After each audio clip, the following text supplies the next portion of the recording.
Save Queen of Sheba by Louise Moeri. Chapter 13.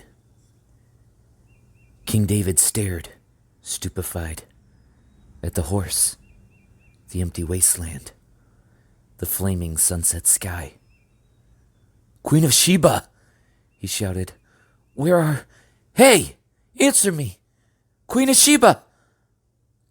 He grabbed the mare's lead rope and whirled her around, scrambled up onto her back.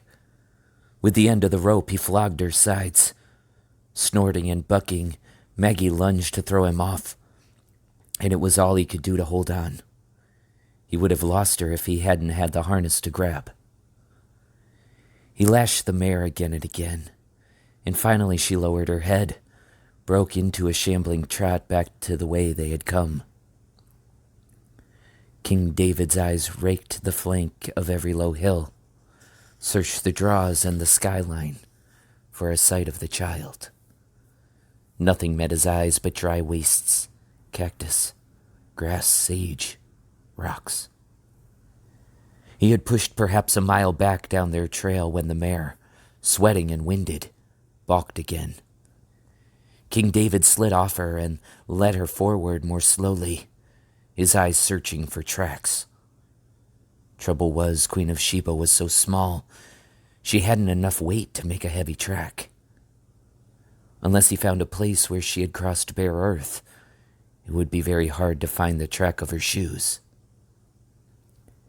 The sun set, and still he pushed on, cursing Queen of Sheba for being contrary, for getting lost, and himself for being stupid, careless, and wasn't thinking, he told himself.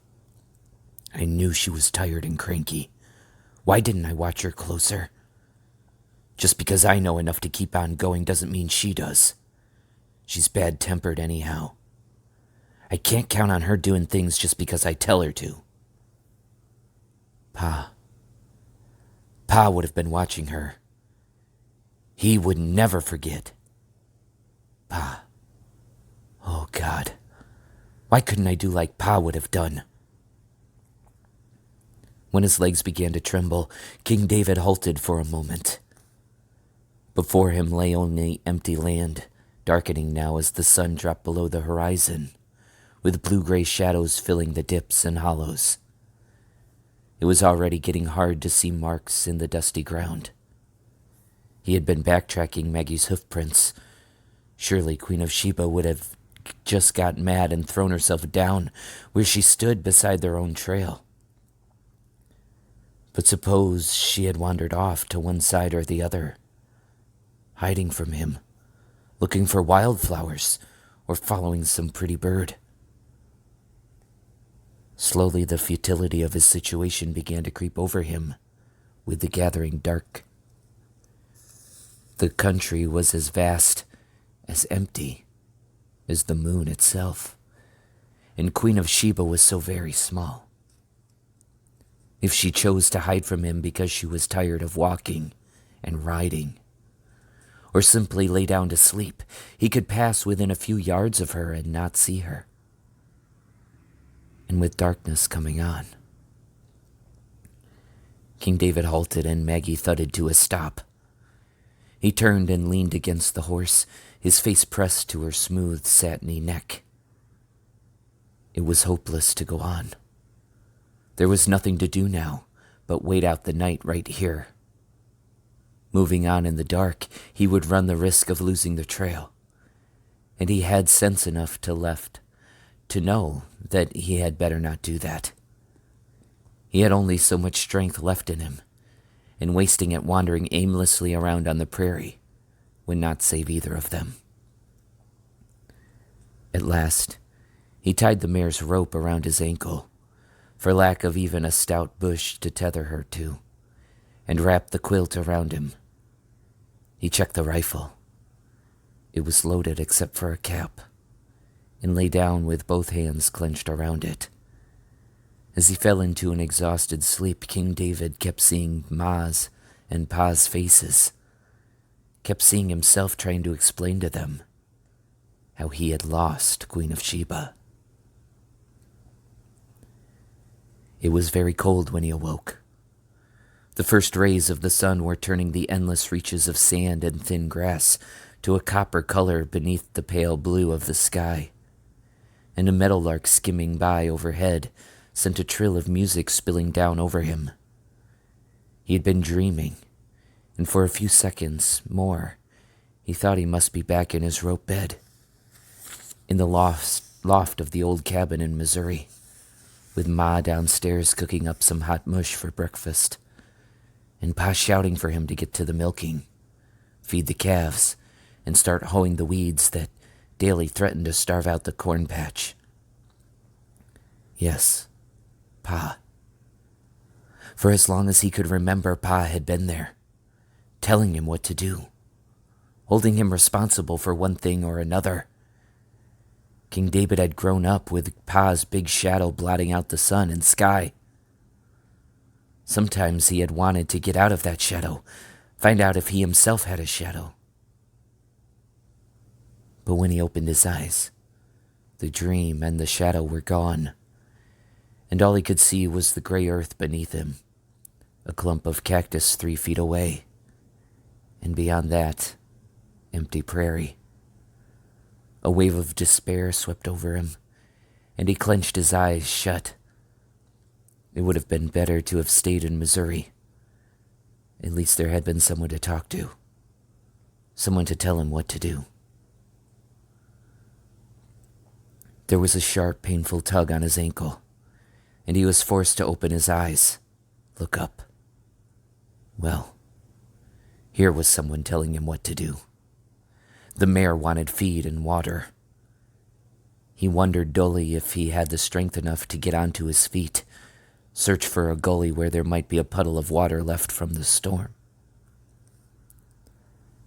The mare pawed the ground restlessly. Slowly, King David climbed to his feet. His fingers fumbled as he reassembled the pack and strapped it to Maggie's back. He made himself choke down a few mouthfuls of cornmeal, had a sip of water from the canteen. Ahead of them lay a patch of dry grass, and he led Maggie to it, sat down on the ground and let her graze. It took a long time for the mare to crop enough of the short, dry grass so that he felt he could start on. At last he got to his feet, gave the halter rope a tug, and they set out again, with Maggie still chewing on a wisp of grass. But now, with each passing moment, King David became more hopeless. Throughout the whole long ordeal, Queen of Sheba had disappeared. He at least had the feeling that they were moving forward, that if they just kept dragging one foot after the other, sooner or later they would either catch up with the wagons or reach the fort. But now he had turned around and was going backward, into danger, starvation, exhaustion, death. All the effort he had made so far was now being wiped out just because Queen of Sheba was gone. It only galled him worse knowing that this need not have happened. He had realized that she was very tired. But if she could not walk any farther, she had only to tell him, and he would have put her back up on the horse. Up till now she had kept up a steady grumble. Why? Oh, why had she not yelled at him, hollered, threatened to tell Ma that he was being mean to her this time? It might have saved them both. Once again, the specter of Pa rose up before him. Pa would have known better than to turn his back on Queen of Sheba.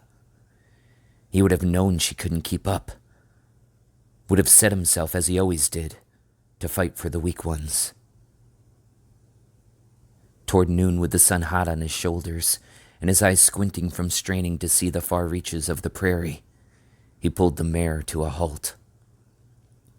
He tried to sit in her shadow for a little relief, but she was cranky and threatened to kick and bite.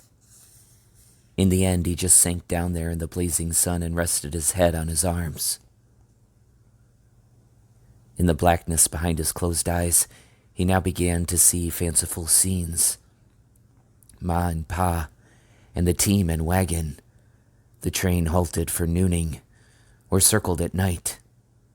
the herds of cattle and extra horses, campfires and cooking pots, and the fort, somewhere ahead on the trail, the fort with its food, its water, its walls, its soldiers, its safety.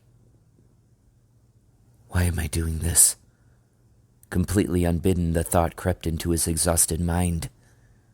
She's gone. For whatever reason, Queen of Sheba is gone. I ain't never going to find her. All I'm going to do is kill myself looking for her. God Almighty, do you expect me to kill myself too? I tried to save her. She ain't easy to take care of, but I tried as hard as I could. It ain't my fault. He must have fallen asleep for a while, because the next thing he knew, he was lying on the ground with the rough grass pricking his cheek. He sat up stiffly, rubbing his left arm, which he had lain on, to drive out the stiffness. The mare was dozing on her feet, switching her tail to drive away insects. A faint breeze was blowing, but it carried only the smell of dry grass and stony ground. No sound broke the stillness but the songs of insects buzzing in the hot air, and the cry of a hawk wheeling far above in the empty sky. King David crawled to his feet.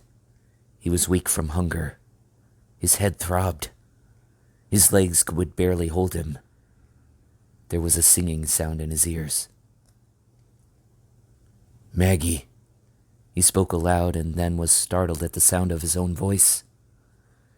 He looked around as if expecting to see someone, but the slopes of the low hills, the farthest reaches he could see, were empty, sunburned, silent. "Get up, Maggie." King David drew in a deep breath. "I can't go back no farther. Queen of Sheba's lost. It ain't my fault. Pa, I gotta make him see that. It ain't my fault. I'm going on. After the wagons. I'll think of something to tell Pa and Ma. They ain't here. They won't know. Nobody will ever know. I quit looking for her." Chapter 14. As he had expected, Maggie went forward better when he turned her around. Her harness jingled softly, and her gait freshened. He knew that her sure instinct told her that once again they were on the way to safety, to feed and water, to the company of other horses and men. King David forced himself to eat a few mouthfuls of cornmeal as he walked just ahead of the horse, but it was hard to get them down dry. There was only a little water left in one canteen, and the other was empty. Earlier he had counted on reaching a low outcrop of the hills to the northwest, where he hoped there might be springs, but going back to search for Queen of Sheba had used up too much time. The water was almost gone, and without water he would soon die. A wind came up in the afternoon that bedeviled him with whirls and puffs of dust that blinded him, making him stumble into clumps of prickly pears and their sharp gouging thorns. Once or twice he wandered off the trail. It wasn't all that clear, and only a sharp memory identifying this rock, that clump of grass, pulled him back. But aside from the hunger in his belly and his dry mouth, that felt like the dust under his feet. There was the other, much worse torture. It rode his back like an iron demon, and with every step he took, it weighed him down. How can I make Ma and Pa understand? They weren't out here, alone, scared of Indians, scared of starving to death. I got to make them understand that it wasn't my fault. I did the best I could. It was late afternoon and the sun was slipping low in a burning, cloudless sky when a trickle of memory began to stir in the back of his head. For no reason at all that he could think of, he began to see pictures of Queen of Sheba when they were back at the stream. Queen of Sheba playing in the water. Queen of Sheba making mud pies. Queen of Sheba waiting, shoes in her hand. So far as he knew, Queen of Sheba loved just two things: Ma and playing in water. Ma used to fix a big pan of water for Queen of Sheba, and the child would play around it all afternoon, contented as a duck. Yes, water drew Queen of Sheba like a magnet. Pa used to laugh and say that she could locate water better than a diviner, and if there was any around she would find her there. Yes, Pa used to say that a lot. King David stopped. He stared down at the hard, dry earth beneath his feet. Maggie snorted up dust and kicked restlessly. She was hungry and thirsty, too. Had been without water all day. Something stirred in King David's mind. A shadow. A dream. A memory. Pa, did I miss something? And without knowing what he was really doing, without a clear plan or even a good look at the encircling empty land, he pulled Maggie around once more to backtrack. There had to be something there. Something he had missed the first time. An hour passed, and with darkness coming on, he began to lose track of his thoughts, time, even their passage over the desolate stony waste. But now he forced himself to look for something different. He forced himself to scan every draw and hollow for the merest hint of green. A clump of grass, a tuft of leaves, anything. And found it.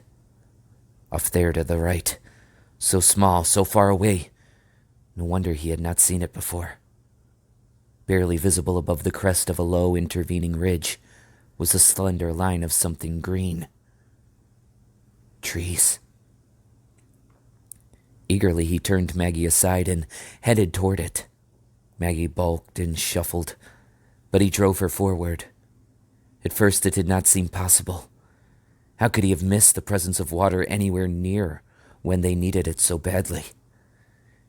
But when they crested the hill, a silent shout went up in him. There it was, a slender, slender thread of green. A little grass, a few willows, one or two tiny pools. Water. It was a spring, replenished and running from the recent rainstorms. Small, scanty, but oh so precious. Maggie broke into a stumbling trot and then a gallop. He could not have stopped her if he had wanted to, but he knew he could catch up when they got to the spring. The horse plunged down the slope, sliding the rattling small rocks under her hooves to sink her muzzle into the first tiny basin of water. She did not raise it till the pool was dry. King David threw himself down to drink and gulped up water till he thought he would burst. Then he quickly scrambled back to the horse, grabbed a canteen and managed to fill it before Maggie, her own pool dry, impatiently thrust him aside and drained the second. At last, filled and contented, she raised her head, chewing and flapping loose lips, to look around her. She sighted a patch of green grass growing along the bottom of the draw, beside the stunted willows, and immediately shambled over to it and began to graze. King David sat for a while in a daze. He had no clear memory of the last few hours, but somehow they had found water. Water that he had missed the first time. Whether or not Queen of Sheba had actually found this place, he could not guess. But he himself certainly would not have found it if he had not turned back the second time. After a few moments' rest, he located a smooth spot to lay the pack and where he could sleep. As he ate some cornmeal, it was getting very low. He tried to figure out which was more important, finding feed for the horse and water for both of them, or the fact he had lost so much time and still might never be able to find Queen of Sheba after all. But he was tired, clear through to the marrow of his bones, and there was no use even thinking about it anymore. Sleep. He needed sleep. It was very dark now, and great flaming white stars were coming out in the black sky. The night wind whispered softly through the willows, and an owl of some kind went by overhead with a soft rushing of wings. He tethered Maggie to a sturdy willow tree, unrolled the quilt, and rechecked the rifle. He felt he was as secure as he could be under the circumstances. Just before the last of the light went, King David decided to walk a few yards down the draw and see how far the surface water went. Maybe there were a few more pools. He might find enough to water the mare in the morning and fill the other canteen.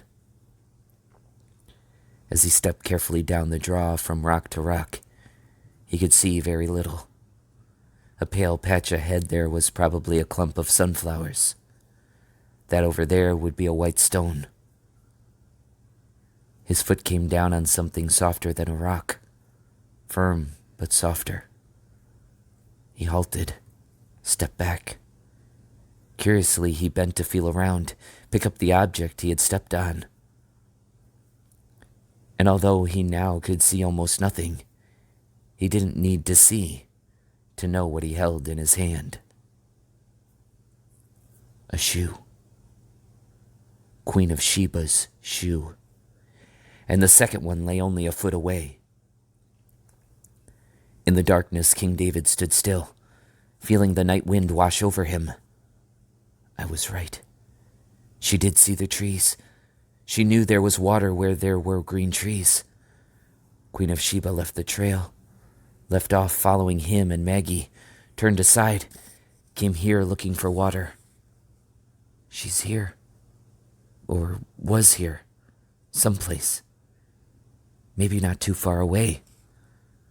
Queen of Sheba! Queen of Sheba, where are you? Answer me. Queen of Sheba!